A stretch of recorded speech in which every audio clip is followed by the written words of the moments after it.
Tout le monde, transcription, c'est lancé. Voilà.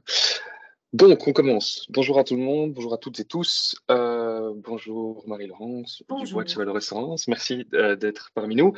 Alors, un petit peu de contexte. Donc, Lizzie lance pas mal de webinaires sur plein de thématiques pour essayer de donner plein de voies d'action, de bonnes pratiques. Et aujourd'hui, c'est sur tout ce qui est gouvernance de l'information. Qu'est-ce qu'on fait de toutes ces données dans les organisations? Est-ce qu'on les stocke? Est-ce qu'on les garde? Est-ce qu'on les supprime? Donc, merci Marie-Laurence de partager ça avec nous. Super. Je vais te laisser te présenter sur ton parcours. Nous, on fait juste l'intro.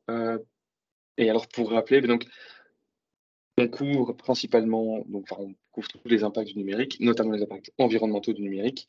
Et dans ces impacts, on va avoir notamment les équipements, mais aussi les usages numériques, donc hardware, software. Les données sont supportées grâce aux équipements, donc tout est lié. Donc pas d'impact des usages sans équipement et les équipements n'ont fait quelque chose. Donc les données, forcément, c'est au cœur du problème. Marie-Laurence, je te laisse te présenter sur ton parcours et puis je te laisse attaquer. Super. Je rappelle les infos. Vous pouvez poser vos questions dans le chat. Je prendrai les questions pour Marie-Laurence et je me permettrai de la couper s'il y a vraiment des questions qui nécessitent une réponse directement. Donc, s'il y a un problème de compréhension sur les slides ou sur ce qui a été dit. Pour le plus gros des questions, ce sera plutôt à la fin. Et donc, après la présentation, j'activerai les micros et les caméras de tout le monde. Et donc là, vous pourrez prendre la parole librement. C'est tout pour moi, Marie-Laurence. Super, merci beaucoup. Bonjour à toutes et à tous. Je suis très contente d'être parmi vous aujourd'hui et de pouvoir un peu vous partager de mes deux passions, en fait, à savoir évidemment mon métier de base. Je suis documentaliste de formation. Donc moi, j'ai toujours adoré pouvoir classer, organiser l'information et surtout permettre que les gens pour qui je travaillais et mes collègues puissent retrouver cette information quand il la recherchée. Et ma seconde passion, qui est évidemment soucieuse de ce qu'on va laisser pour les générations futures, tant sur le contenu de l'information de ce qu'on produit, mais aussi l'état général du petit caillou sur lequel on vit tous, à savoir notre planète. Et donc, dans mon parcours, j'ai donc été bonne 17 ans de carrière comme salarié, où j'ai toujours allié cette recherche de l'information, la mettre à disposition des personnes pour lesquelles je travaillais, et aussi la dynamique de l'archive qui est venue très vite dans mon contexte professionnel. Et donc, j'ai aussi eu l'occasion de gérer pendant 10 ans un centre d'archives privé. Et depuis 8 ans maintenant, je suis consultante en gouvernance de l'information et gestion documentaire, et j'accompagne les PME, les ASBL dans tout ce qui est restructuration de leurs données informatiques et aussi encore et toujours la préservation à long terme de leurs données. J'ai aussi eu une casquette de présidente de l'association professionnelle des archivistes francophones. Donc voilà, donc moi, je suis tombée dans tous les délais de conservation et ce genre de choses. Et donc, je vais vous partager un peu des enjeux qui sont liés à ça aujourd'hui dans le numérique et évidemment le lien avec le numérique responsable. Comme l'a dit Jules, évidemment, on est bien d'accord que la production de nos équipements est d'abord un des impacts sur lesquels on peut agir quand on parle de numérique responsable. Mais aujourd'hui, moi, je vais bien centrer toute ma présentation sur la production et l'utilisation des données numériques. Donc, tant la production que l'usage qu'on en fait et le stockage et l'archivage, évidemment, puisque c'est mon cœur de métier. Je n'aborderai évidemment pas non plus le suivi après des équipements et autres. On va bien se centrer sur l'ensemble des données. Je n'apprendrai rien à personne, que ce soit dans vos organisations ou au niveau de votre usage privé. On produit de plus en plus de données et de documents et ça ne fait qu'augmenter d'année en année. Et même si on a des outils de plus en plus performants pour produire la donnée, mais ça veut dire qu'on augmente toujours plus la production des données. Donc évidemment, et l'enjeu derrière les données, c'est déjà que c'est une donnée. Donc, ça peut être juste des données chiffrées ou des informations dans des bases de données. Mais donc, on a de plus en plus de bases de données à gérer. Mais il y a encore des documents et donc des formats de documents petits, gros ou moyens et des formats de fichiers qui sont évidemment différents. Et donc, c'est des images, c'est des vidéos, c'est des documents, c'est des données, c'est des bases de données. Donc, quand on parle de l'ensemble de l'information numérique, c'est bien l'ensemble de ces processus qu'on l'on va devoir conserver à court, moyen ou long terme. Alors, évidemment, de quoi est-ce qu'on parle quand on parle de préservation des données? C'est peut-être intéressant de se dire, mais pourquoi est-ce qu'on a besoin de préserver son information? Et donc, ici, vous donnez 4 raisons qui, en fait, nous sont implicites dans notre conservation des données tous les jours dans nos organisations. C'est évidemment d'abord pour agir au quotidien. Et donc, c'est qu'évidemment, on produit de l'information parce qu'on en a besoin dans nos contextes professionnels et privés aussi. Mais aujourd'hui, on va se centrer sur les enjeux de l'entreprise. Et donc, on produit de l'information en lien avec ce qu'on fait avec nos core business. Évidemment qu'on en a besoin aujourd'hui, demain, donc on a déjà besoin d'avoir une information qui soit organisée parce que demain ou après-demain, un autre collègue va avoir besoin d'utiliser l'information que j'ai produite aujourd'hui. Et donc le pour agir, il est évidemment évident tous les jours dans nos organisations et on a besoin d'outils aujourd'hui pour retrouver cette information. Mais donc dès le moment où on produit l'information, on doit déjà avoir en tête la manière dont on va la préserver pour agir aujourd'hui, demain, mais aussi à plus long terme pour agir dans 20 ou 30 ans, ou 50 ans. Petit exemple, un moteur d'avion, il a une durée de vie de 50 ans. Si dans 30 ans, il y a un accident d'avion et que ce moteur est mis en cause, on devra retrouver les informations techniques qui auront permis de comprendre si le moteur d'avion est en cause. Au-delà d'analyser le moteur en lui-même, on va peut-être se rendre compte qu'il y avait une pièce de ce moteur qui était défectueuse. On doit avoir les caractéristiques techniques de cette pièce de moteur. Et donc, évidemment, là, c'est une fiche technique qui paraît pas du tout engageante, qui doit être conservée peut-être jusqu'à toute la durée de vie de ce moteur d'avion. Idem avec un pont dans une boîte de construction, dans une société de construction. Évidemment que l'ingénieur qui construit le pont, il doit avoir en tête tous les matériaux qui vont constituer le pont pour garantir sa stabilité et sa durée de vie. Si dans 20 ou 30 ans, il y a un accident sur ce pont, on a besoin de comprendre quels étaient les matériaux qui ont constitué le béton qui constitue ce pont. Si on veut le réparer, on doit pouvoir comprendre la défaillance qu'il y a eu. Donc, vous voyez que le pour agir, c'est aujourd'hui, demain, mais aussi dans une échéance à moyen terme. Et donc, la préservation de l'information, elle doit se concevoir dès le début comme ça. Le pour se défendre, c'est évidemment lié au pour agir. C'est qu'évidemment, de la même manière, le moteur d'avion, s'il est défectueux, on va devoir pouvoir prouver que ce n'est pas le moteur et qu'il y a d'autres éléments.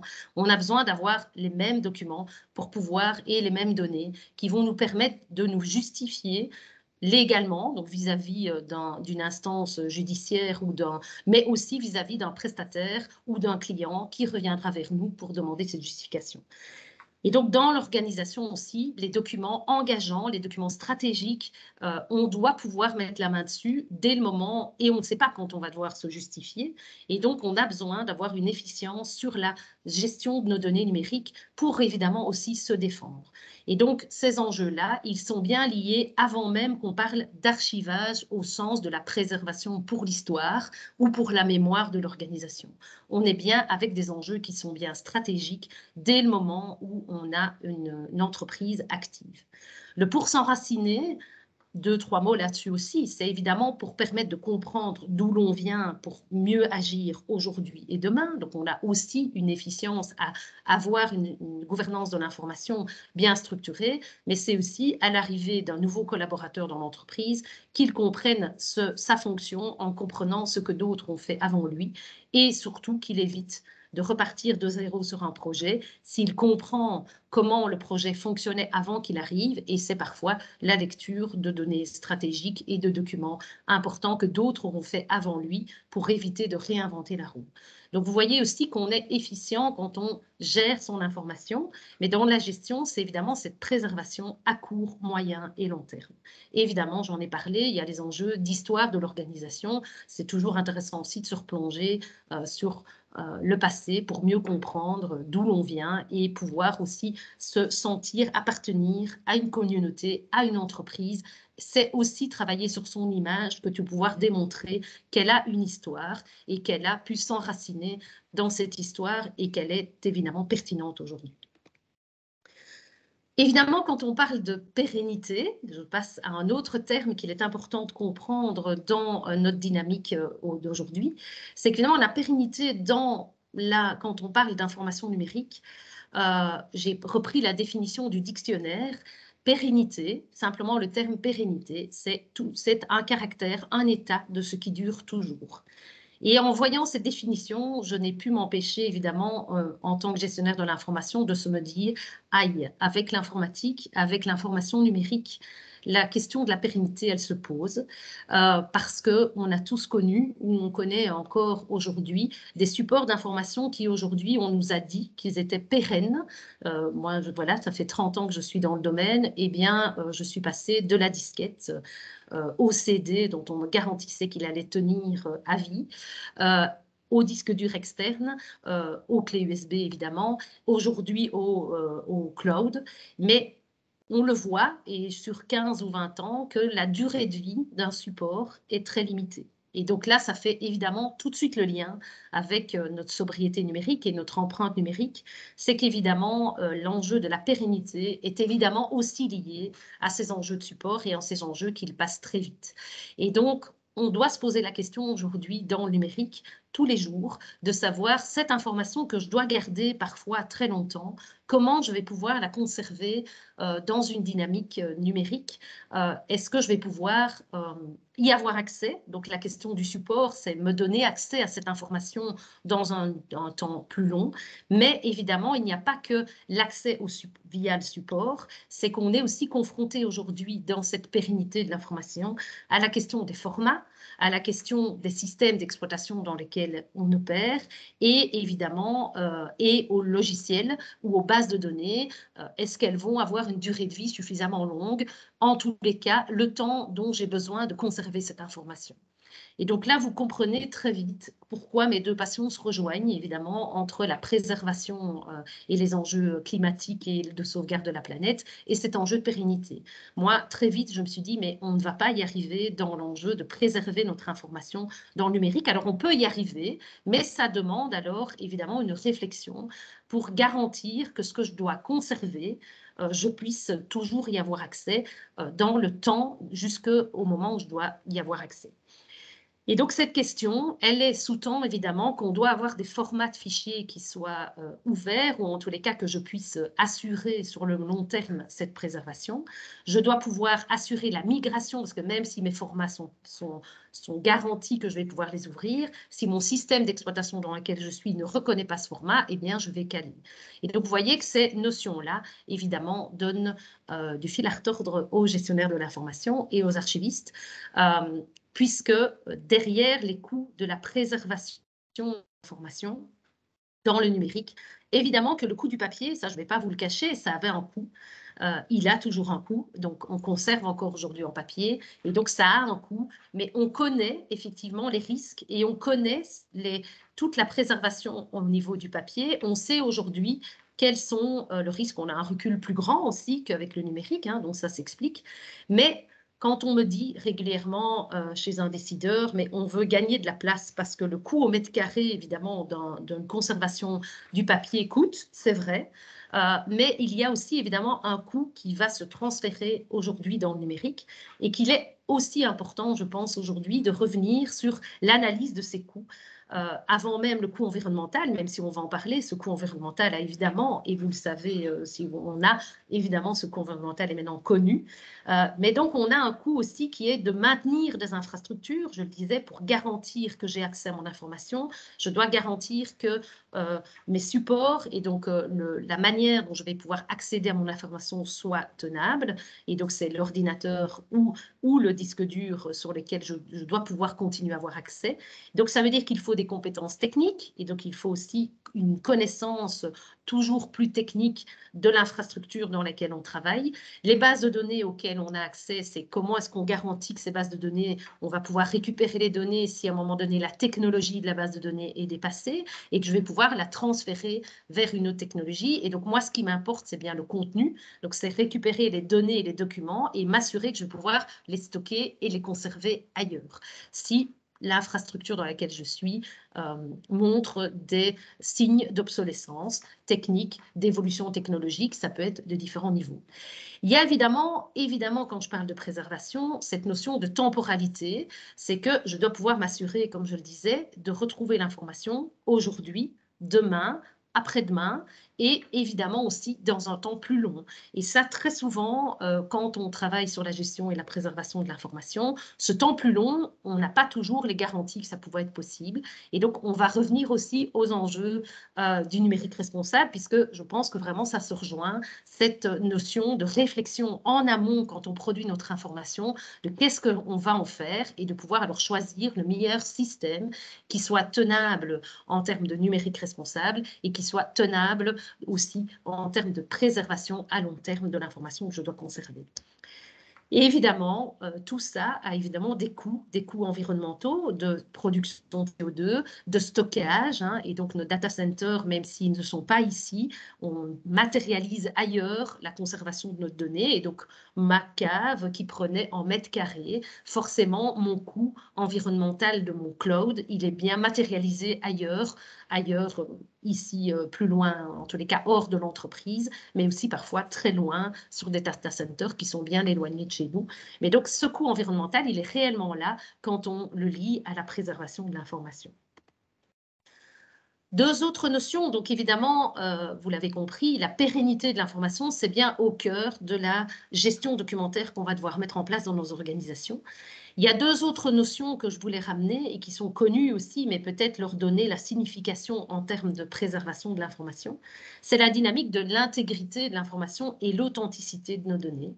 C'est qu'évidemment, on doit aussi avoir, quand on gère notre information dans l'organisation, l'intégrité de l'information, c'est est-ce que je vais pouvoir tracer que cette information, par qui elle a été modifiée, comment est-ce qu'elle a été mise en place. Et donc, on doit pouvoir avoir des paramètres qui nous permettent de vérifier ça. Et en tant que gestionnaire de l'information, évidemment qu'on doit être attentif à ça, puisque les versions de documents, alors OK, on ne doit pas garder toutes les versions. Je vais y revenir évidemment sur ce qu'on peut jeter à cette veille des journées de Cleaning Day de la semaine prochaine, du Digital Cleaning Day. Évidemment on doit réapprendre à jeter, et c'est bien le propos aussi aujourd'hui, mais on doit pouvoir, pour pouvoir jeter, on doit savoir quelle est l'information que l'on peut jeter, et donc on doit garantir l'intégrité, l'authenticité de nos données pour pouvoir se dire que les versions intermédiaires, dans ce cas-là, on peut les jeter si on est sûr qu'on a gardé les traces nécessaires pour garantir que le document qu'on a devant nous, que la donnée qu'on a devant nous est bien intègre, et que en termes de responsabilité, donc là on passe sur l'authenticité, on est sûr que le document qui est signé, même s'il est signé de façon numérique, je garantis que le document et la signature qui va l'accompagner sont authentiques l'un comme l'autre, et je vais devoir après garantir la pérennité de cette authenticité dans le temps, évidemment, puisque le contrat que je vais signer pour mon moteur d'avion, évidemment, je reviens là-dessus, dans 50 ans, ou dans 49 ans, s'il y a un crash d'avion, je dois pouvoir ressortir tous ces documents pour garantir leur intégrité et leur authenticité dans le temps, évidemment. Et donc, je l'ai dit, on doit réapprendre à jeter, puisque dans la masse d'informations que l'on produit, on le voit tous au quotidien, il y a une information qui est déterminante à conserver, mais elle est noyée dans toutes des données qui sont, elles, complètement inutiles, en tous les cas à moyen terme. Et donc, c'est comment est-ce qu'on va faire le tri entre cette information stratégique, engageante, déterminante à conserver sur le long terme et l'information qui peut, elle, s'autodétruire dès qu'elle n'est plus utile à l'organisation.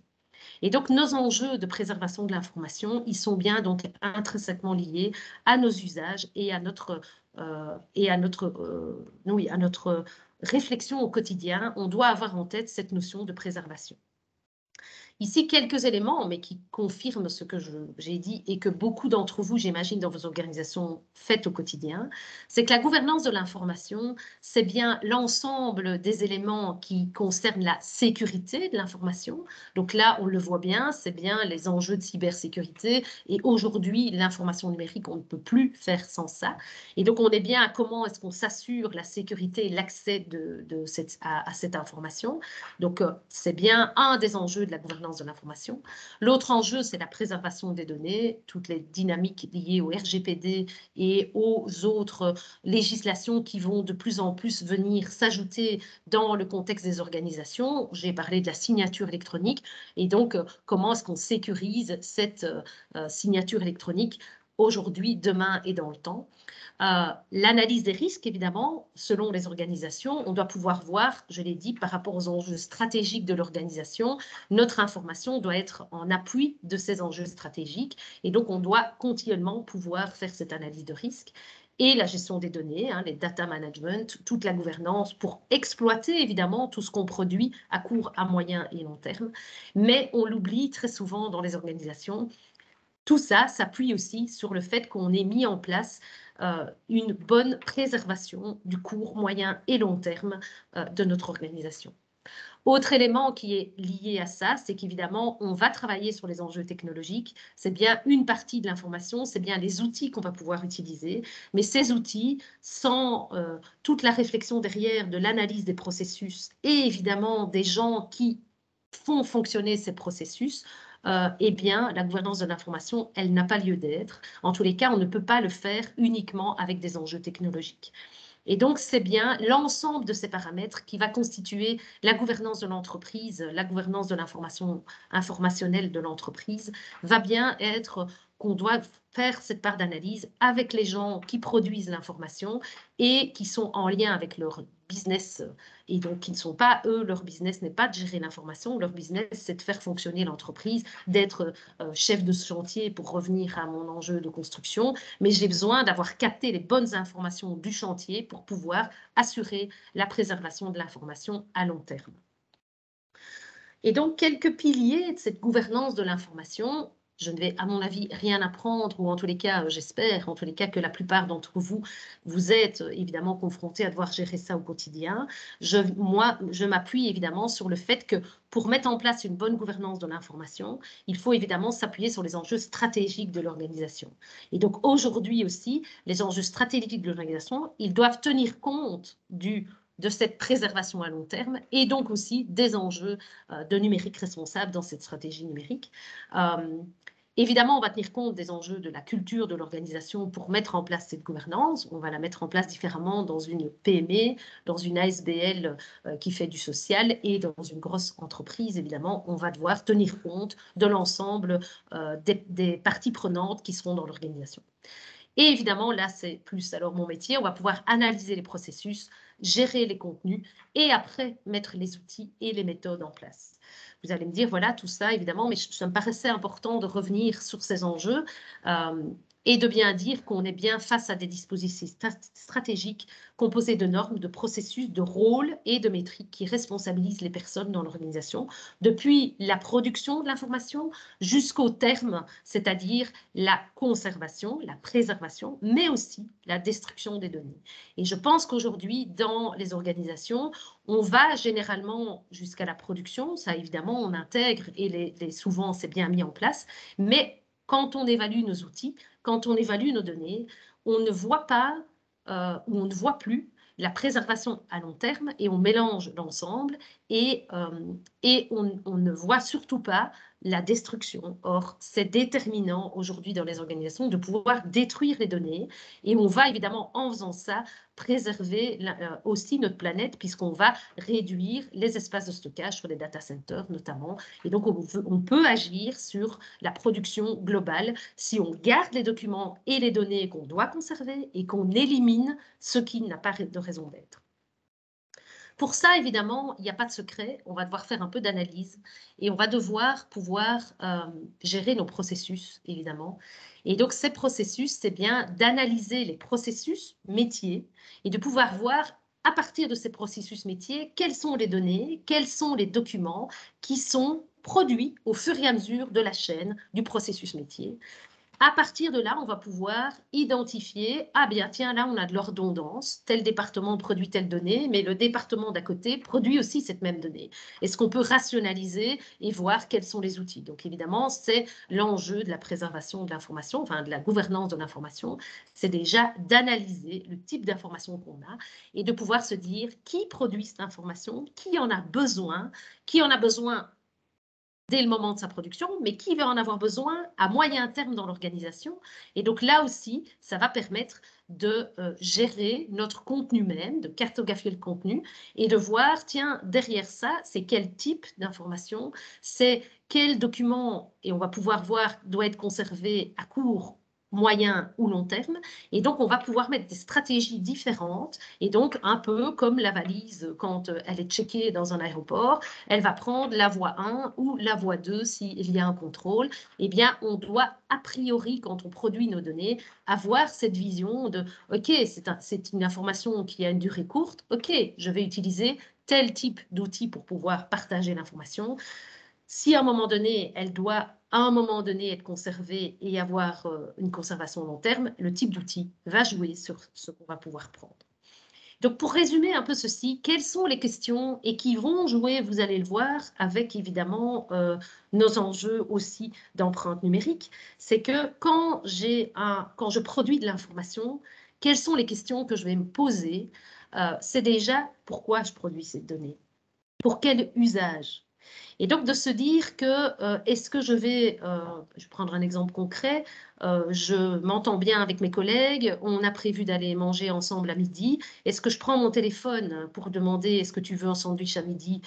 Je vais les chercher. Est-ce qu'on doit passer par un mail pour pouvoir envoyer, en sachant que ce mail, il va se stocker dans la boîte mail de mon destinataire, dans ma boîte d'envoi. Et si on est avec 4 collègues avec qui on s'entend bien, on multiplie d'autant cette information.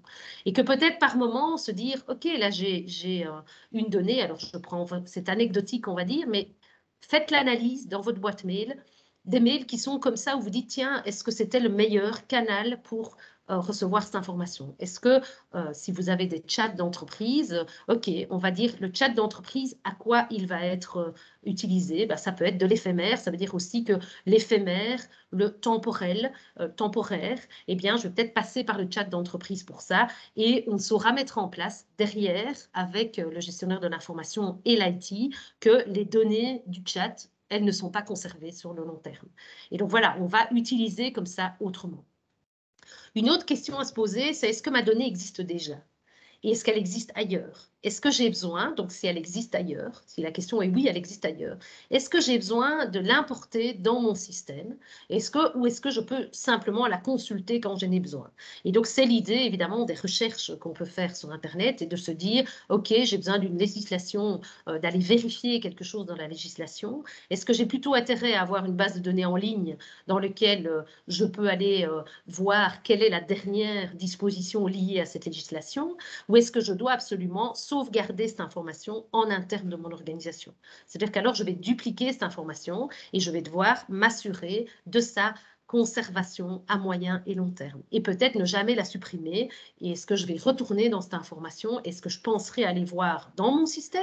Ou est-ce que je retournerai sur le site Internet en question pour aller chercher la donnée à jour? Et donc, ce genre de questions va déjà, vous allez voir dans votre analyse documentaire, vous dire, tiens, oui, ça, en fait, la partie documentation, je le fais parce que comme ça, je l'aurai, je ne devrais plus la rechercher. Oui, mais alors, est-ce qu'il n'y a pas moyen de mettre en place une gestion des favoris de nouveau efficace et comme ça, je sais où je retombe et j'ai toujours la bonne information en ligne plutôt que d'avoir une version ancienne sur mon propre serveur? Est-ce que je dois conserver cette information? Jusqu'à quand? Et donc là aussi, ça va être de se poser la question en fonction de ce qu'on a. Est-ce que cette information, quelle va être sa durée de vie? Et donc, en fonction, si je dois la conserver, évidemment, je dois savoir où je vais la conserver. Et donc là, on va de nouveau réfléchir en fonction des applications sur lesquelles et des logiques de stockage, de savoir si je vais plutôt la mettre dans mon système de stockage à moyen et long terme ou si je peux me permettre de ne la garder que dans une application là où elle est, c'est-à-dire dans une conservation WhatsApp ou dans mon chat d'entreprise, par exemple. Une autre question à se poser quand on est dans ces données, c'est où vais-je la conserver? Donc, on en vient au lieu de stockage. Et est-ce que je dois la partager avec qui? évidemment, en fonction de ça, vos choix aussi vont se poser des applications que vous allez utiliser pour ça.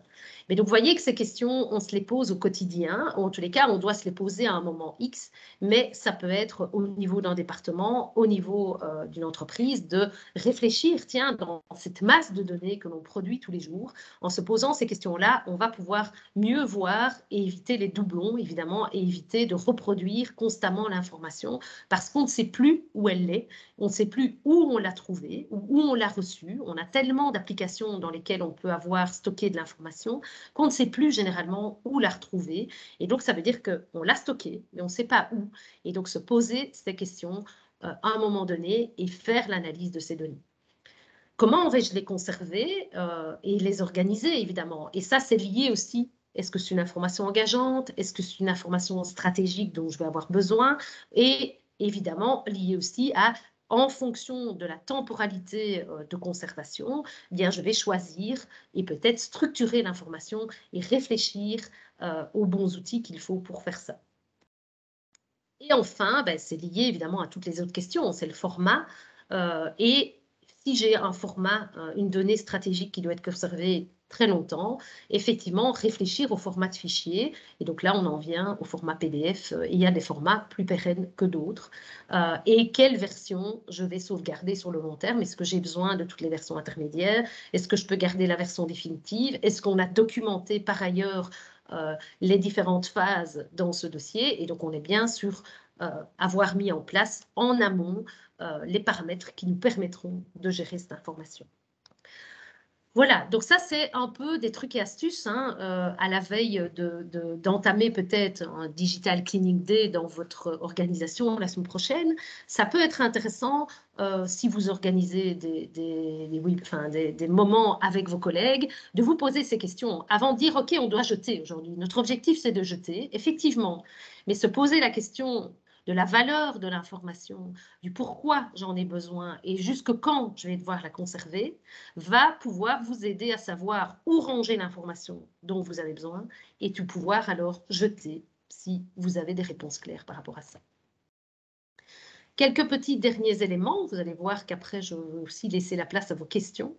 C'est évidemment la dynamique de faire peut-être, parce que c'est souvent un canard pour lequel les gestionnaires de l'information aiment couper des ailes, ou en tous les cas on s'énerve de temps en temps dans notre quotidien. C'est faire la distinction entre un stockage d'informations, la sauvegarde et l'archivage. Et donc, qu'est-ce que ça signifie pour un gestionnaire de l'information? Le stockage, c'est effectivement, je vais au marché, je vais acheter une série de fruits et légumes, je fais le comparatif, et je rentre chez moi et je stocke juste mes fruits et légumes, je les mets peut-être dans mon bac frigo, mais je n'en fais rien. Je mets juste là où ils sont et je stocke. C'est la dynamique de nos boîtes mail. Quand Outlook nous dit qu'il fait de l'archivage, il ne fait pas de l'archivage, il fait du stockage. Il vous dit juste, vous n'allez plus les voir, mais ils sont encore là, quelque part, dans un gros sac. Mais si je veux rechercher mon information, eh bien, il faudra que je fouille dans ce gros sac. Et évidemment, comme dans le temps, je vais oublier, comme mon bac à légumes.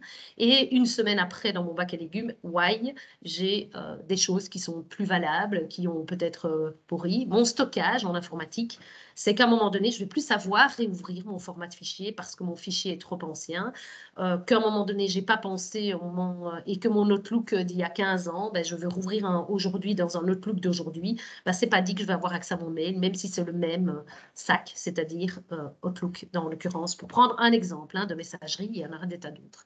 La sauvegarde, donc c'est-à-dire le stockage, c'est OK, je le mets là comme je l'ai reçu.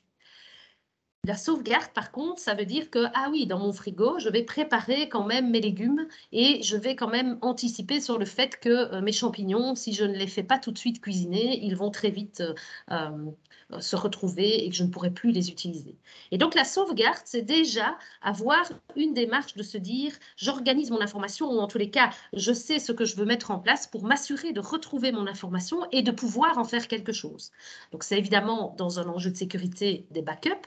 Mais de nouveau, si mes backups, je n'ai pas un minimum organisé mon information, je vais avoir beaucoup de mal à aller retrouver l'information si à un moment donné, j'ai un problème avec ma donnée. Parce que je dois donc assurer dans le temps, très vite, une sauvegarde aujourd'hui, demain, après-demain, si je veux retrouver. Mais donc, je dois aussi avoir organisé mon information pour savoir si j'ai besoin de retrouver une information qui s'est perdue à un moment donné, je dois savoir un peu plus précisément ce que je veux rechercher et je gagnerai du temps, évidemment, et ma sauvegarde va m'aider. L'archivage, évidemment, derrière ça, la préservation, ben, c'est tout ce que je vous ai dit. C'est que si je veux retrouver mon information dans 20 ou 30 ans, eh bien, comme je veux pouvoir manger l'hiver, eh bien, mes légumes de mon frigo, ça ne va pas me suffire. 3 mois après, je ne pourrai plus les manger. Donc, j'ai intérêt à avoir anticipé un peu et avoir mis en place des règles et des bonnes conditions pour pouvoir assurer la préservation de mon information à moyen et à long terme et me permettre évidemment d'avoir accès à cette information. Et on en revient donc à l'enjeu des outils et des supports. Je dois prendre un support qui va me garantir que j'ai accès à cette information quand je devrais y avoir accès à très long terme. Et donc pour ça, dans la préservation de l'information, il y a évidemment des types d'outils qu'on va utiliser. Et donc je reviens, c'est une autre manière de le dire, entre ma production d'informations, ma préservation, donc ça veut dire que je dois connaître évidemment les délais et les enjeux stratégiques de mon organisation pour pouvoir assurer une préservation opérationnelle et légale. Et évidemment, la préservation patrimoniale pour la mémoire, pour l'histoire à très long terme. Mais donc, les outils que je vais aller choisir ne vont pas nécessairement être les mêmes dans l'organisation entre mes outils de capture, mes outils de production. Et donc, on comprend bien qu'aujourd'hui, la dynamique du cloud, elle se met bien dans cet enjeu de production. On a besoin de ça parce qu'on est en télétravail, parce qu'on a besoin d'avoir son accès à son information très vite et en permanence, et qu'on doit être plusieurs à travailler dessus, vont peut-être être différents des outils de préservation déjà opérationnels et légaux.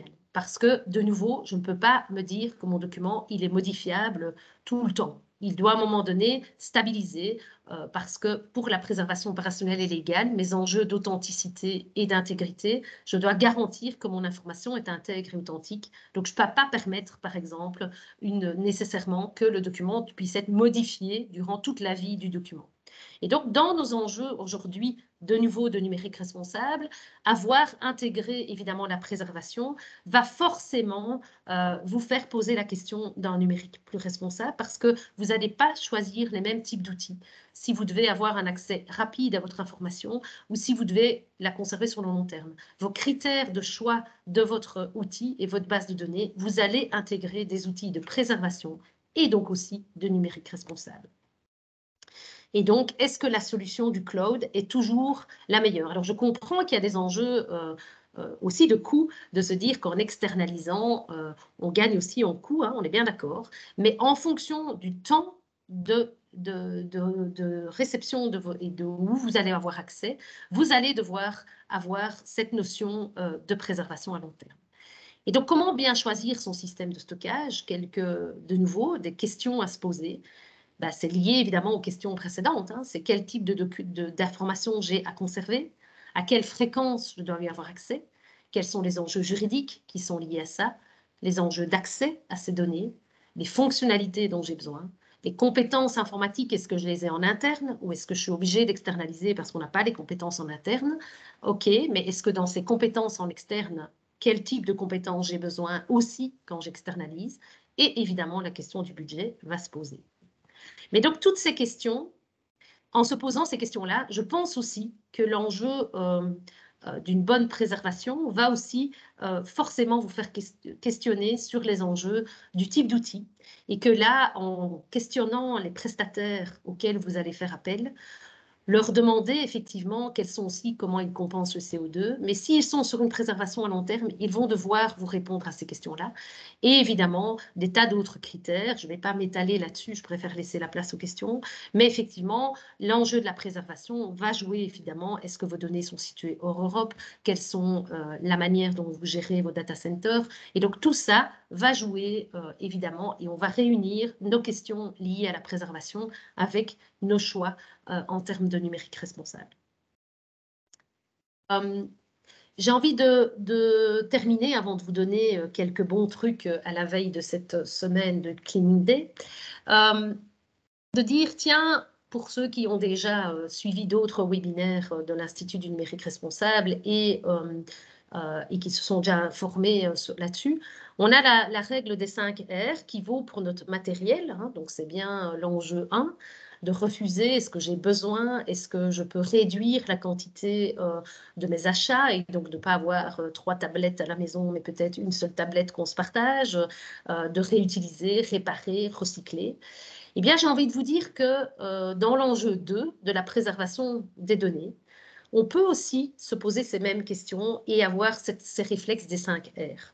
Refuser, c'est de se dire, ben voilà, est-ce que là, j'ai déjà 3 applications qui me permettent de partager de l'information dans mon organisation? Est-ce que j'ai besoin encore d'avoir un autre outil qui va peut-être faire un truc que les autres ne font pas, mais est-ce que j'ai exploité dans mes 3 autres outils s'ils faisaient peut-être quand même ça, ou si je pouvais le faire avec, moyennant peut-être un peu d'adaptation et de paramétrage de mon système? Et donc, on va réduire peut-être le nombre d'applications qu'on utilise parce qu'on va, à un moment, définir les règles de ce qu'on veut utiliser et du pourquoi on produit notre donnée et voir si on a besoin d'avoir autant d'outils différents. Évidemment, vous allez me dire, je suis peut-être simpliste et que, évidemment, dans des grosses entreprises, il y a besoin d'outils métiers spécifiques. Mais est-ce qu'on peut faire mieux parler ces outils métiers? Je pense que c'est vraiment le défi aussi dans lequel on peut être aujourd'hui dans la gouvernance de l'information et avec un enjeu numérique responsable. C'est est-ce qu'on a besoin chaque fois de renouveler ou en tous les cas d'utiliser 5 outils différents, alors que peut-être que oui, il y en a un qui ne fait pas tout à fait ça, mais qu'en analysant le processus et en voyant qu'on peut le paramétrer dans un système qu'on a déjà, on va peut-être éviter de mettre un nouvel outil sur la place qui va aussi noyer nos collaborateurs, hein, donc la vulnérabilité numérique, l'adaptation numérique de notre personnel est aussi déterminant à avoir en tête. C'est aussi du numérique responsable que de former nos gens. Et donc, c'est là que moi, j'ai rajouté un R. À force de m'intéresser au numérique, je me suis dit, mais en fait, on ne connaît pas nos applications ou en tous les cas, on ne réfléchit pas toujours à, tiens, comment est-ce que je peux mieux l'utiliser? Et donc, le réapprendre, je trouve, aujourd'hui, est aussi déterminant dans notre production numérique, d'apprendre à mieux utiliser nos outils et parfois de réapprendre, parce que parfois, c'est des choses qu'on savait et puis on est passé à un autre outil et donc on n'utilise plus l'autre. Et donc, comment est-ce qu'on peut aujourd'hui amener cette dynamique? Alors, ça prend du temps, hein, soyons bien clairs, mais ça, dans un cas de préservation numérique, comme dans le cas du numérique responsable, ça va nous demander de se réapproprier en fait nos outils, de re-questionner de pourquoi on produit l'information. Mais je pense que en faisant les deux en parallèle, on est plus efficient après et on enlève du stress aussi chez la plupart des collaborateurs. Moi, je le vois dans les organisations qui me disent, mais moi, je veux bien utiliser des outils, mais j'ai celui-là, celui-là et celui-là, et je dois mettre un peu là, un peu là, un peu là. Et donc, ça demande à chaque fois aussi aux gens à multiplier, à être multitâches, alors que si on arrive à mieux paramétrer nos outils en amont et à mieux comprendre quelle information dans quel système, eh bien, on peut aussi gagner en écologie humaine ou en tous les cas en empreinte environnementale aussi, évidemment, dans les deux cas. Alors maintenant, comment passer à l'action? Donc là, évidemment, pour certains qui sont peut-être déjà dedans, vous allez me dire, vous n'avez pas... Voilà. Mais l'idée, j'ai voulu un peu essayer d'être raccord aussi avec cette semaine du Cleaning Day qui arrive la semaine prochaine et donc de vous donner un peu des trucs et astuces ou en tous les cas, de nouveau, des points d'attention que vous pourriez avoir avec vos équipes si vous vous lancez dans une journée de Data Cleaning Day la semaine prochaine. Ben, c'est de faire le diagnostic, hein, comme je vous disais, en disant qu'est-ce qu'on a comme information, où est-ce qu'elle se trouve, qu'est-ce qu'on produit comme information au quotidien et est-ce qu'on peut voir dans cette information ce qui est pas utile, de ce qui est absolument indispensable à garder. Donc, de nouveau, en une journée, vous n'allez peut-être pas aller loin, mais prenez une application ou dites-vous, tiens, dans nos données de notre messagerie, hein, ça peut être sur les mails, mais donc qu'est-ce que je reçois? Est-ce que tout ça, est-ce qu'il y a des éléments que je pourrais facilement éliminer et d'autres que je peux évidemment, que je dois garder? Dans ce cas-là, est-ce que je les garde dans la boîte mail ou est-ce que je mets cette information ailleurs dans le système qui fait que mes collègues y auront accès aussi? Et que moi, alors, je peux supprimer le mail dans ma boîte mail parce que l'information aura été conservée ailleurs. Éviter les doublons. Alors, évidemment, comme documentaliste, moi, quand j'ai fait mes études, on m'a dit un document en un seul endroit. Je reprends toujours cette petite phrase parce que parfois, simplement se dire tiens, cette information, je l'ai stockée chez moi, mais en fait, elle est aussi sur l'intranet de l'entreprise. Et je l'ai chez moi parce que comme ça, au moins, si j'en ai besoin, et en fait, ben non, en fait, je ne vais pas la garder chez moi et j'irai la chercher sur le site parce qu'en fait, elle sera à jour quand j'irai la chercher au bon endroit. Et plutôt que de m'être assuré moi simplement que je la retrouve, mais en fait, je sais aussi la retrouver là où elle se trouve, en fait, et je vais la chercher là où elle est. C'est déjà un réflexe qu'on peut aussi acquérir assez facilement. Évidemment, ça prendra un peu plus de temps. Qui est responsable de quoi? Et se mettre aussi d'accord entre ses collègues qui est en responsabilité sur ce dossier. OK, c'est peut-être lui qui va gérer l'ensemble des informations qui sont là. Et moi, si j'interviens dans le processus de façon, eh bien, soit je mets mon information dans son dossier et lui viendra mettre son information chez moi, si c'est moi qui suis en charge de cette partie-là du processus. Mais donc, réfléchissons à qui est responsable du processus et voyons à quel moment et plutôt que de se dire moi je prends mon information parce que j'en ai besoin et toi de l'autre côté. Comment est-ce qu'on arrive à partager mieux l'information? Établir les règles de partage, c'est lié à ça. Trier, évidemment, archiver. Mais ça, évidemment, si vous n'êtes pas posé les bonnes questions au départ, vous allez mal trier et mal organiser. Il ne suffit pas de se dire je ne suis pas retourné dans cette information depuis un an, je peux tout jeter. Il y a peut-être, je vous ai dit, le pour agir et le pour se défendre. Ce n'est pas parce qu'un dossier est clôturé qu'on ne va plus jamais retourner dedans. Il y a des enjeux légaux et des enjeux de préservation à long terme qu'on doit avoir en tête dès le moment. Et donc, attention à trier trop vite aussi parce que, alors là, il y a d'autres enjeux qui jouent, en termes de justification notamment. Cartographier les applications et les logiciels.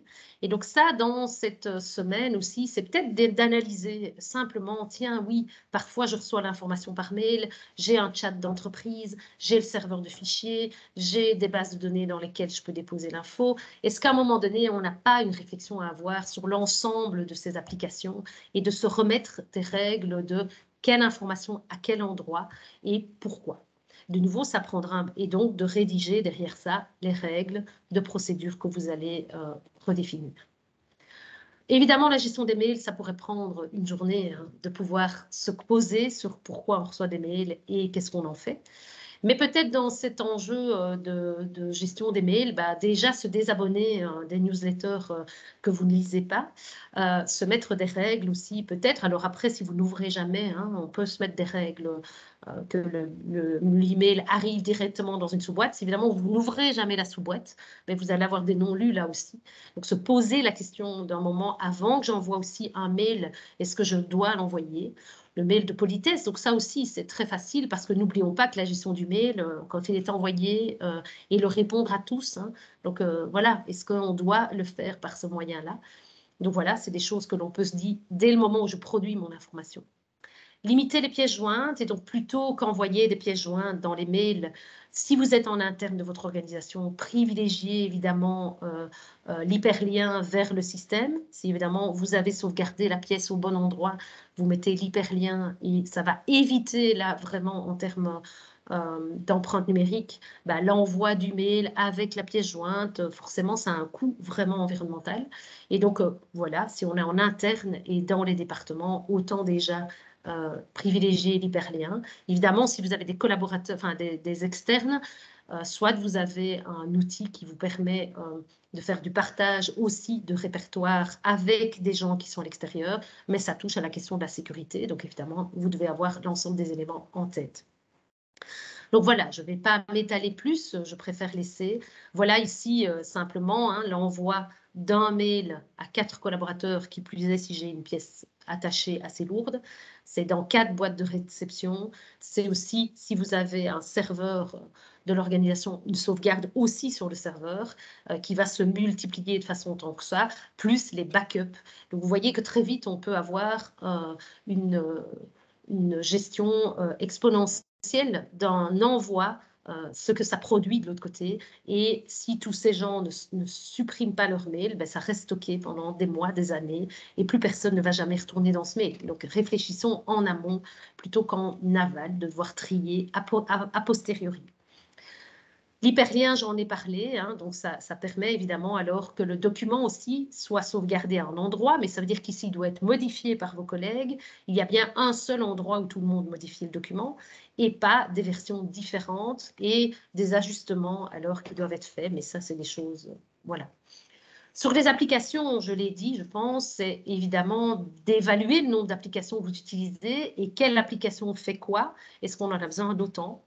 Supprimer un maximum les applications au démarrage de votre ordi, mais ça, c'est de nouveau du numérique responsable, c'est que ça va éviter et plutôt ouvrir à certains moments quand vous en avez besoin, mais ce n'est pas toujours possible.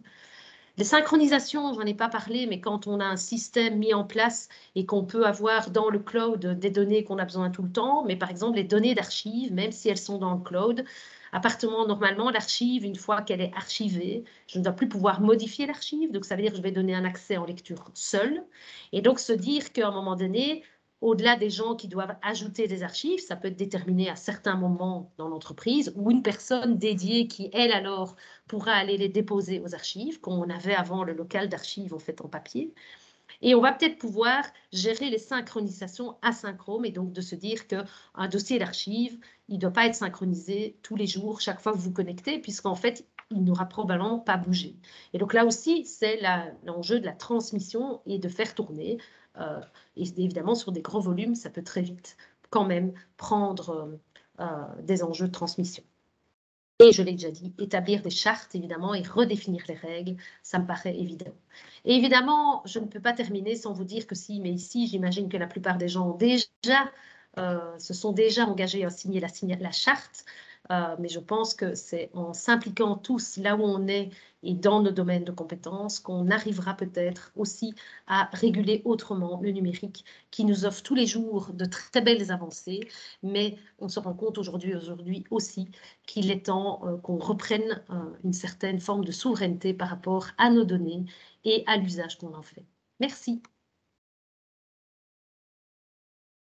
Ok, génial, voilà. Merci. Un tout grand merci. Ah, il y a juste de l'écho, donc je ne sais pas si c'est c'est peut-être chez moi. Non, je ne sais pas. Je ne sais pas, c'est peut-être chez quelqu'un. En tout cas, un tout grand merci, Marie-Laurence. Merci pour toutes les bonnes pratiques. C'est intéressant d'avoir justement toutes les bonnes pratiques vraiment à la fin, hein, qui sont toutes listées. Ça fait une bonne synthèse. Voilà. Moi, j'ai plein de questions, mais je vais attendre un peu. J'ai activé donc tout le monde a la capacité, du coup, maintenant d'activer son micro, d'activer sa caméra. Donc, si vous avez des questions, c'est le moment, c'est l'instant. Vous pouvez prendre la parole et vous pouvez activer votre caméra quand même pour nous faire un petit coucou. Voilà.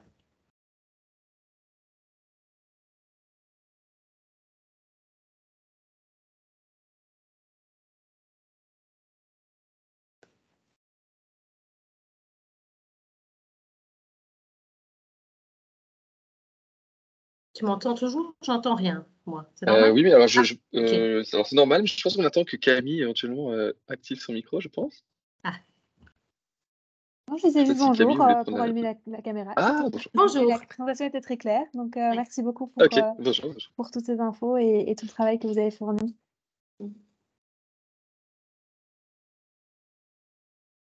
Est-ce qu'il y a des questions? Sinon, moi j'ai une question, mais je vais quand même attendre que les gens puissent poser les leurs. Non, personne ne se lance. Bon, allez, je vais me permettre une question. On a vu, alors moi j'ai plusieurs questions. La première, c'est est-ce que, donc on a recommencé à voir que certains data centers avaient fermé en Belgique ou que certaines entreprises avaient des difficultés avec le coût de stockage de l'énergie, enfin, de données, pardon, le coût de stockage tout court. Comment est-ce que tu vois la chose dans la suite en termes de coût de stockage? Est-ce que ça va augmenter? Parce que pour l'instant, on stocke et on surstocke parce qu'au final, il n'y a pas de coût. Ça coûte pas cher de stocker. Donc, quelle est ton opinion là-dessus sur les années à venir? Donc, de nouveau, donc moi, je travaille souvent dans des petites organisations. Donc, c'est vrai que je n'ai pas cette analyse des coûts n'est pas faite de la même manière, on va dire. Hein. Donc, d'abord, dans cette analyse de coûts, il y a déjà aussi que on nous laisse croire que le coût, que c'est gratuit en fait, que c'est gratuit ou que ça ne coûte pas beaucoup. Mais en fait, ça coûte.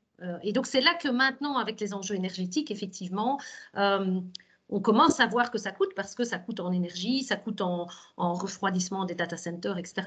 Et donc, je pense d'abord que on doit nous-mêmes changer de la perspective. On nous a laissé croire, et notamment les GAFAM en l'occurrence, puisqu'ils nous offrent du stockage gratuit, on va dire ça, sous l'enjeu, en tous les cas, on ne doit pas payer pour stocker son information. Donc, je pense qu'on doit, en tous les cas, revoir ça et que, par contre, dans les organisations, si on fait les coûts rien que sur les enjeux de stockage, dans les plus grosses structures, alors oui, c'est pas, la RAM de stockage n'est pas chère en soi, mais en tous les cas, je pense que beaucoup d'informaticiens doivent renouveler beaucoup plus vite. Ils en rachètent beaucoup plus chaque année. Et donc, ce coût augmente réellement rien que sur le stockage. Et qu'effectivement, ne pas avoir de critères de tri de ces données fait que, effectivement, on a l'impression que ça ne coûte pas, mais en fait, il y a plein d'informations qui ne sont plus du tout utiles. Mais comme on n'ose pas y toucher, souvent les IT n'osent pas y toucher puisque eux ne sont pas sur le contenu, ils les laissent quelque part jusqu'au jour où parfois il y avait aussi des disques durs encore en interne de l'organisation qu'on garde en maintenance, mais que en gros, plus jamais personne ne va dessus. Et puis à un moment, on décide de le débrancher. Mais ça veut dire qu'on ne sait pas dans la masse ce qu'on a acheté. Et c'est après, on voit le coût quand on doit retrouver l'information engageante, évidemment, et qui pouvait être sur ce serveur-là. Mais donc, je n'ai pas, en tous les cas, des chiffres précis sur l'augmentation de ces coûts réels. Ça je n'ai pas. Mais je pense qu'on le voit vraiment, effectivement, avec les enjeux énergétiques. Et le fait aussi qu'on construit de nouveau beaucoup plus de data centers partout, mais sans se poser la question de la valeur de l'information qui est stockée dedans, quoi. Et donc là, vraiment, pour moi, c'est un enjeu. C'est qu'effectivement, c'est en reprenant le coût sur nos données qu'on va voir qu'on gagne de la place. Par contre, les clients, quand ils ont fait le tri, me disent « Ah, on a quand même vraiment gagné de la place sur les serveurs. » Donc, j'ai souvent des IT qui reviennent. Nous, on est très contents maintenant que vous avez mis des choses en place parce que les gens ont jeté et les gens, maintenant, on a récupéré de la place sur les serveurs. Donc, ça, c'est aussi, quand le travail est fait, on voit la place qu'on a récupérée. Voilà, Oui, j'espère avoir répondu. merci. Je sais pas si ça crée d'autres questions ou pas. Si quelqu'un veut prendre la parole. Sinon, j'ai encore d'autres questions, mais j'essaie de laisser un peu de place aussi. Oui, n'hésitez pas, c'est là. Et voilà, moi, je n'ai pas dit que j'avais toute l'info. Donc, si d'autres veulent partager aussi, voilà, parce que je n'ai pas donné des masses d'exemples, mais c'est vrai que… Bonjour, moi Bernard Royer de la STIP, j'avais une petite question. Est-ce que vous avez des chiffres concernant le stockage? Ces chiffres existent, le mail, par exemple, sur les mails, le fameux 4 grammes par mail, 100 pièces attachées, etc.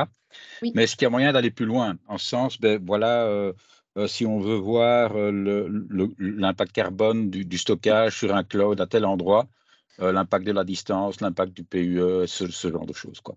Alors, donc c'est vrai que j'aurais dû le mettre dans mes ressources maintenant quand j'entends votre question. Donc, en tous les cas, dans les outils d'analyse, donc je dirais, donc au-delà des outils classiques de l'impact carbone de l'entreprise, sur les matériels, il y a un référentiel qui est sorti récemment, donc alors, pas récemment, dans le courant de l'année 2022, qui a été fait en France par le groupe CERDA et l'ADEME, donc l'Agence de l'environnement en France, où ils ont analysé, donc il faut juste que je le retrouve, donc je vais vite, donc il existe, qui permet d'analyser en fonction du coût de vos données, mais je ne l'ai jamais utilisé moi, donc c'est pour ça aussi, donc ils ont mis un référentiel en place pour analyser le coût de chaque donnée électronique selon le type d'information.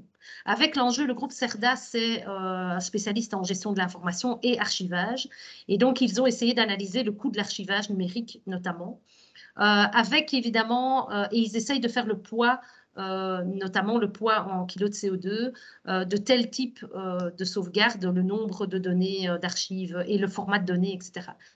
Donc ça, je peux vous retrouver et on peut le partager. Il y a juste que je n'ai pas été enfin, je l'ai, mais c'est juste que je ne sais pas. Donc ça, c'est une piste, mais avec la réserve que je mettrais qu'il faut encore qu'on s'approprie ce genre d'outils d'analyse. Par contre, un premier outil aussi qui peut être très intéressant pour voir le nombre de données que vous avez, le type de format et celles qui sont critiques en termes de préservation de l'information, c'est aussi l'outil Archifiltre, qui est aussi fait par la France dans le Donc, c'est un outil maintenant qui est pas mal pour faire au moins l'analyse de vos types de données et de voir les formats de fichiers et donc quel format et les doublons et les redondances. Et ça, par contre, je l'ai déjà testé pour faire de l'audit de serveurs et c'est assez pas mal fait. Après, pour voir comment les traiter et donc traiter un vrac numérique, il y a encore... il permet des choses, mais il est encore en la version bêta. Mais la partie audit, vous pouvez aussi utiliser l'outil Archifiltre.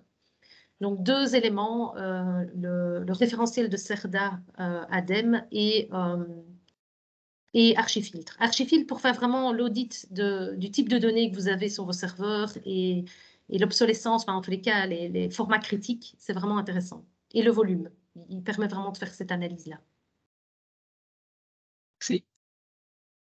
Ok, CERDA, S-E-C-R-E. S-E-R-D-A. Et Ok. c'est juste que j'essaye de voir, mais en parlant en même temps, j'ai un peu, voilà, j'ai pas envie de vous perdre. Et donc, parce que je l'ai, je pourrais le mettre en lien assez vite, c'est juste que je n'ai pas pris. J'ai ici les Les référentiels références. 2022, 21 indicateurs clés pour mettre en œuvre sa démarche de dématérialisation. C'est ça, voilà. Ouais, Donc, je vous ok, dis, alors hein, je vais moi, mettre dans le chat. voilà.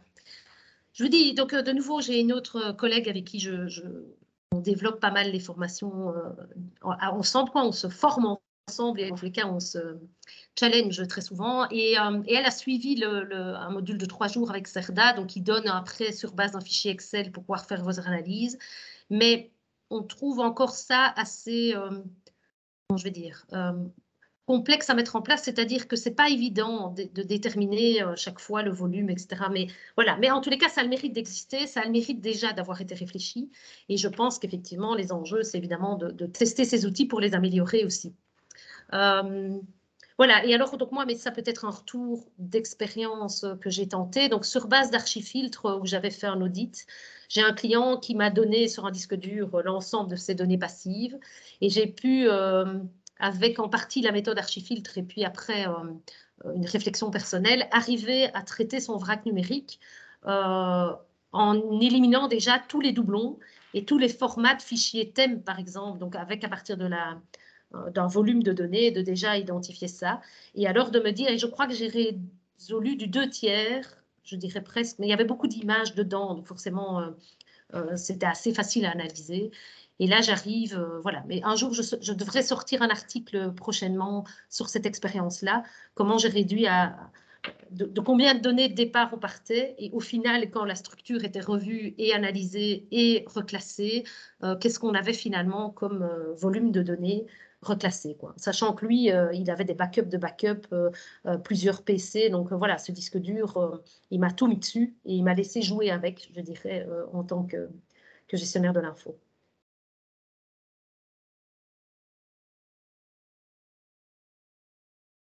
Ok. Est-ce qu'il y a d'autres questions? Merci Bernard pour ta question. J'ai mis du coup, Marie-Laure, j'ai mis les deux dans le chat. Parfait, t'as retrouvé, super. On les repartagera peut-être avec le replay ou les slides en mentionnant ça. bien ce que tu disais, donc que tu avais testé Archifiltre, Oui. mais que pour tout ce qui était ADEME, tu n'étais pas encore penché sur l'outil. Voilà. Okay. Est-ce que tu as entendu parler de la crise de l'information d'ici 2025? Alors, il y a une... Ah, Camille, si vous voulez prendre la parole, Oui. allez-y. Je vois qu'il y a une main levée.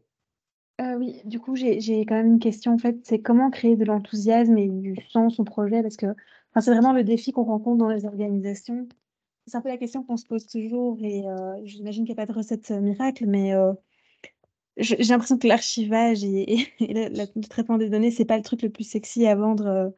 Je ne sais pas si vous avez des petits trucs et astuces à partager. Alors, ben ça, moi, j'essaye en tous les cas toujours de partir du besoin. Donc, je vous dis, moi, je suis archiviste de métier, je dirais, et pas historienne. Hein, donc, j'ai fait, voilà. Donc, dans ma pratique au quotidien, en tous les cas, c'est de partir du besoin des gens. Donc, et alors de leur remettre du sens. C'est pour ça que j'ai commencé ma présentation en remettant le pourquoi on a intérêt à la préservation. C'est déjà de faire comprendre aux gens, parce que classer, c'est pas amusant. Enfin, je veux dire, se mettre des règles, voilà, ça formate très fort. Mais si on comprend qu'en fait, l'enjeu du classement, c'est que le jour où je cherche, je vais aller plus vite pour retrouver, donc je vais perdre moins de temps. Et que ce que mon collègue a fait avant moi et ce que moi je fais va servir au collègue qui est après moi dans la chaîne. Donc moi vraiment, c'est de là que je pars, c'est de comprendre le sens du pourquoi j'ai intérêt à ce que je produis, c'est qu'on ne va pas me le demander 10 fois. Ça veut dire que le jour où je ne serai pas là, on ne va pas m'appeler en vacances parce qu'on ne trouve pas le document et que vraiment on en a besoin et que donc voilà. Donc c'est de travailler sur, on fait partie, donc voilà, c'est de la confiance dans l'organisation et c'est les enjeux de chacun à son rôle. Mais ce que je fais va contribuer aussi à faire gagner du temps à mon collègue après moi. Mais de la même manière, moi, je gagnerai du temps parce que mon collègue a bien classé avant moi. Donc ça, c'est un levier sur lequel j'essaye toujours de partir du besoin et de ne pas vouloir faire tout d'un coup. C'est de déjà, je vous dis, se remettre des règles simples qui vont déjà aider à ce qu'on retrouve l'information. Voilà, et alors de partir avec ceux qui sont demandeurs. Et alors, on va entraîner les autres. Ça, c'est de nouveau plutôt dans ma carrière quand j'étais salariée. Là, je prends cette casquette-là. C'est qu'en fait, avec un département, pas vouloir faire pour tout le monde d'un coup, mais je joue avec je commence avec un département. Ce département, alors, voit le sens, ils ont un intérêt. Et puis après, ils peuvent évidemment témoigner pour tous les autres, en fait. Et ils vont alors montrer qu'en fait, eux, ils gagnent du temps. C'est ça, en fait. Ils gagnent du temps. Oui, on arrête de chercher l'information. Et donc ça, ce temps-là aussi, ce coût-là, on ne le mesure pas non plus dans les organisations. Donc ça peut être déjà ça, c'est combien de temps tu perds à chercher ton info, quoi. Donc si on met une règle, oui, on va prendre du temps pour mettre un peu la règle, mais une fois qu'elle s'établit, tu ne vas plus perdre ce temps-là, en fait, aussi. Donc ça, c'est un autre levier sur lequel on essaye de gagner. Et alors de venir avec des... Donc voilà, donc moi je commence toujours mes formations quand je travaille avec une équipe en faisant trier des boutons aux gens. C'est tout con, mais je veux dire en prenant parfois des... Et alors on voit qu'on n'a pas tous la même logique. Ah oui, ok, toi tu fais comme ça. Alors voilà. Et donc effectivement, les gens alors reprennent conscience. Ben oui, je pense que moi, ma logique est claire. Mais en fait, mon collègue qui est dans l'autre département, je comprends qu'il ne retrouve pas. Je ne suis pas du tout dans le même... voilà, on ne part pas du même endroit en fait. Et donc c'est pas grave, c'est comment on se met d'accord ensemble pour gagner tous du temps. Voilà, je pense que c'est en tous les cas, voilà. Et alors, oui, c'est ce sens-là, c'est la préservation à moyen et long terme. Et alors, l'enjeu, c'est le légal. Hein. Enfin, c'est le légal et c'est pour se justifier. Hein.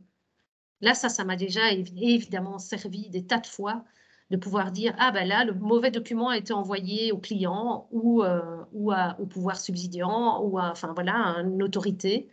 Et on se fait taper sur les doigts parce que ce n'est pas le bon document. Et donc là, ça peut coûter cher à l'organisation. Donc ça, vis-à-vis des enjeux stratégiques et d'une direction, c'est vraiment jouer sur l'analyse du risque aujourd'hui.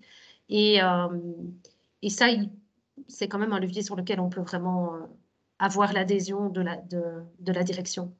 Moi, c'est souvent maintenant, évidemment, avec la posture de consultante, c'est souvent la direction qui m'appelle parce qu'en fait, ils ont eu trop de couacs ou ils ont perdu de l'argent, en fait, parce qu'on ne retrouvait pas l'information dans le délai imparti et que donc ils se sont dit ça ne peut plus arriver, quoi. Voilà. Donc là, ça, c'est un fameux levier, évidemment, sur lequel on peut jouer aussi. Merci. J'aime bien l'image des boutons. Voilà, alors ça marche avec des Lego. Enfin voilà, il faut être créatif, mais ça marche à plus d'un titre. Jules, attends, j'ai oublié ta question. Moi, j'avais pas de. Je commençais à poser ma question. Oui, c'est ça, voilà. Il n'y a pas de souci. Mais alors, si jamais. Donc, moi, ce qu'on a prévu, c'est qu'à chaque fois, on prévoit un peu plus de temps. Donc, on prévoit toujours 1 heure, 1 heure et demie. Donc, voilà. Donc, si tu es OK, on continue à poser des questions et à échanger jusqu'à 12h30. Après, si tu dois y aller, tu me le dis. Mais donc, oui, alors, il y a eu un article qui est sorti en disant oui, alors, crise de la donnée d'ici 2025. Alors, pour avoir lu un petit peu l'article, c'était poussé par une université qui était en train de développer une nouvelle façon de stocker les données. Donc, on sentait qu'ils avaient besoin peut-être de financement pour leurs études. Je ne sais pas. Mais en tout cas, ils ont quand même parlé d'une crise de la donnée en 2025. Oui. Est-ce que sur cette partie-là, il y a quelque chose qui est vrai? Alors, de nouveau, de mes lectures à moi et parce que donc de nouveau l'archivage électronique et la préservation à long terme, effectivement, il y a quand même des gens qui bossent dessus, donc ça c'est rassurant quand même. Hein.